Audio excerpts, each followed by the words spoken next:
रावण से अपमानित होकर विभीषण अपने 4 भयंकर तथा पराक्रमी अनुचरों के साथ आकाशमार्ग से 2 ही घड़ी में उस स्थान पर आ गए जहां लक्ष्मण सहित श्री राम विराजमान थे।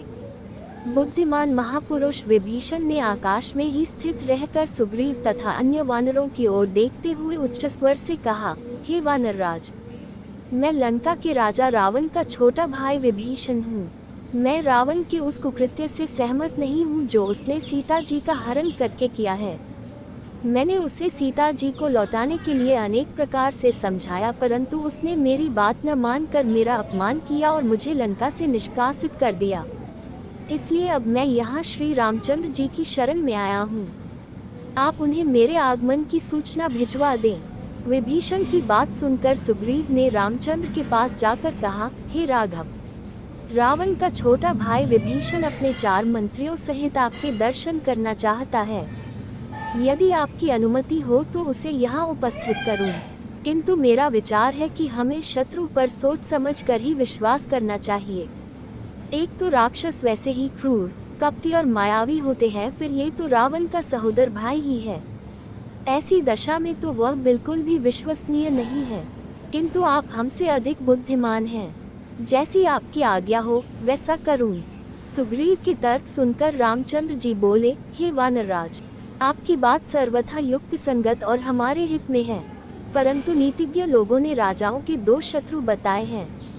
एक तो उनके कुल के मनुष्य और दूसरे उनके राज्य के सीमावर्ती क्षेत्रों पर शासन करने वाले अर्थात पड़ोसी शासक। ये दोनों उस समय किसी राज्य पर आक्रमण करते हैं जब राजा किसी व्यसन अथवा विपत्ति में फंसा हुआ होता है। विभीषण अपने भाई को विपत्ति में पड़ा देखकर हमारे पास आया है। वह हमारे कुल का नहीं है। हमारे विनाश से उसे कोई लाभ नहीं होगा। इसके विपरीत यदि हमारे हाथों से रावण मारा जाएगा तो वह लंका का राजा बन सकता है। इसलिए यदि वह हमारी शरण में आता है तो हमें उसे स्वीकार कर लेना चाहिए। तब ऋषि के पुत्र परम ऋषि कंडू ने कहा है कि यदि दीन होकर शत्रु भी शरण में आए तो उसे शरण देनी चाहिए।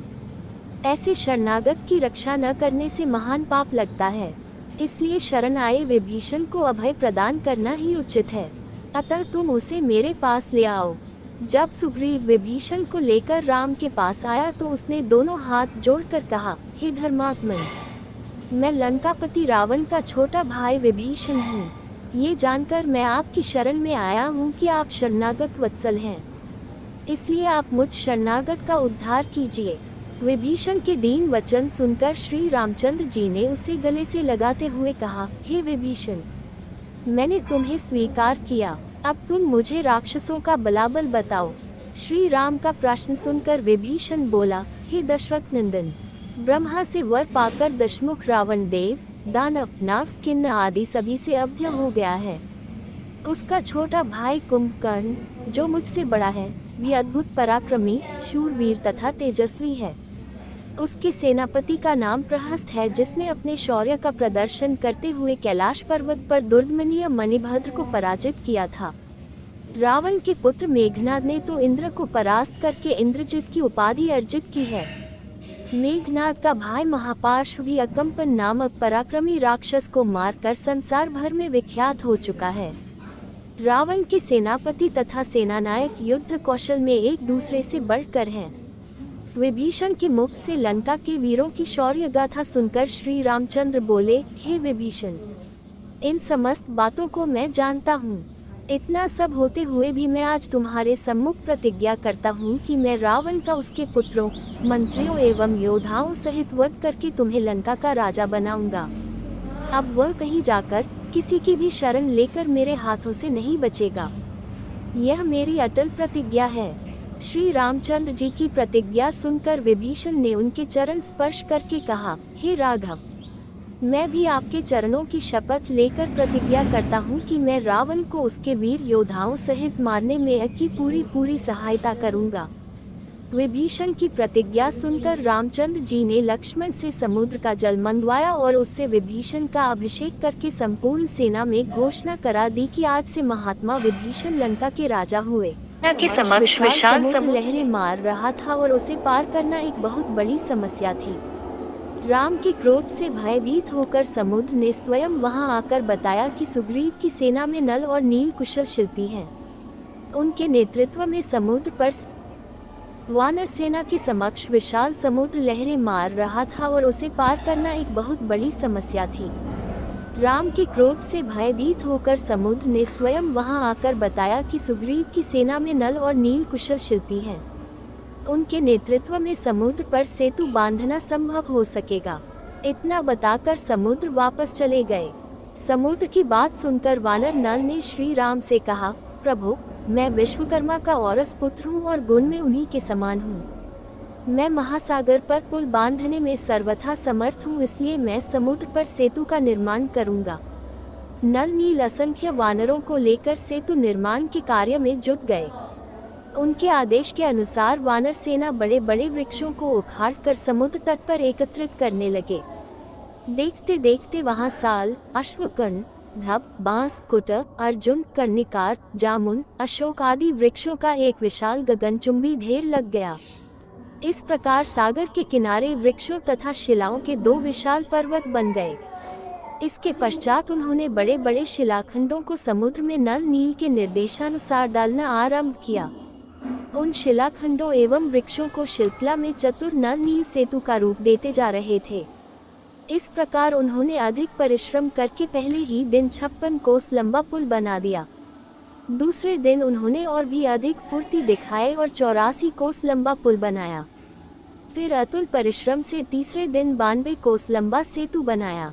इस प्रकार निरंतर परिश्रम करके उन्होंने 400 कोस लंबा पुल बना डाला।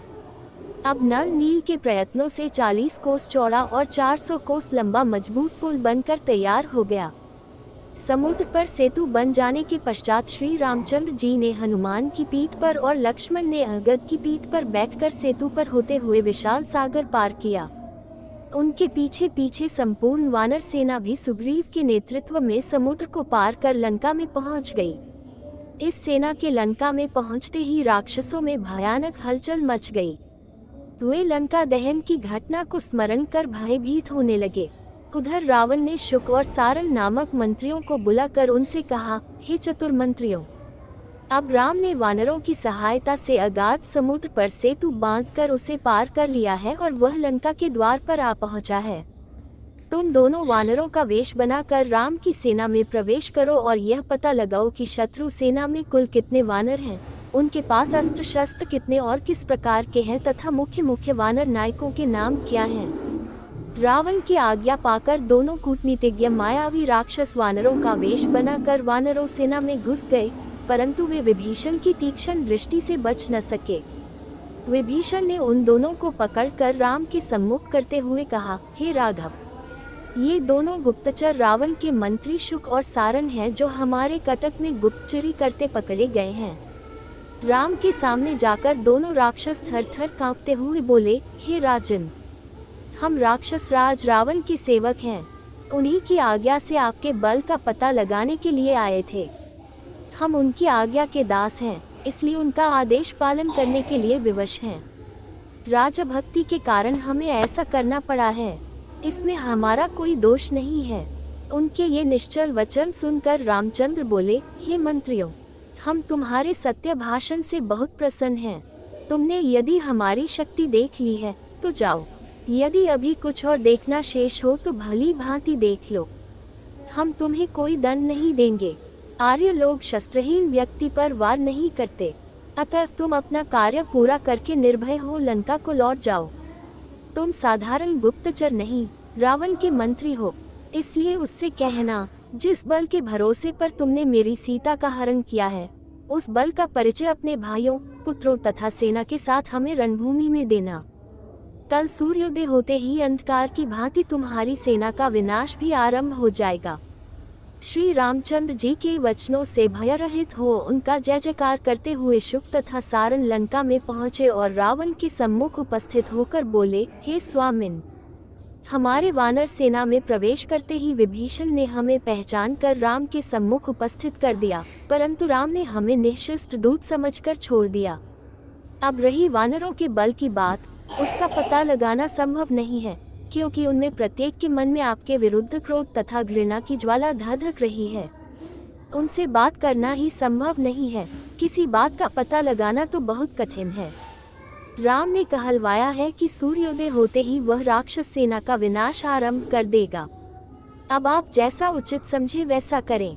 दोनों मंत्रियों के ये वचन सुनकर रावण क्रोध से उबलते हुए बोला, चाहे कुछ भी हो जाए, मैं किसी भी दशा में सीता को वापस नहीं करूंगा। मुझे विश्वास है राम अपनी सेना सहित युद्ध भूमि में मेरे हाथों से अवश्य मारा जाएगा। मंत्रियों के उत्तर से संतुष्ट न होकर रावण ने कुछ अन्य गुप्तचरों को छद्मवेश में वानर सेना में भेजा। उन्होंने बड़ी चतुराई से संपूर्ण जानकारी प्राप्त करके रावण को बतलाया कि राम ने अपना सैनिक शिविर सुवेल पर्वत पर लगाया है। उनमें जाम्बवंत नामक वृक्ष सबसे दुर्धर्ष एवं तेजस्वी है। उसके अतिरिक्त 3 वानर सबसे अधिक बलवान और पराक्रमी हैं। उनके नाम सुमुख, दुर्मुख तथा वेगदर्शी हैं।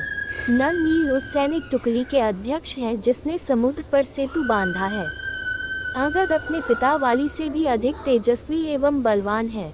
उसके अतिरिक्त सहस्त्रों अद्भुत शक्ति संपन्न पराक्रमी वानर हैं। राम और लक्ष्मण तो जनस्थान को नष्ट करके अपने बल का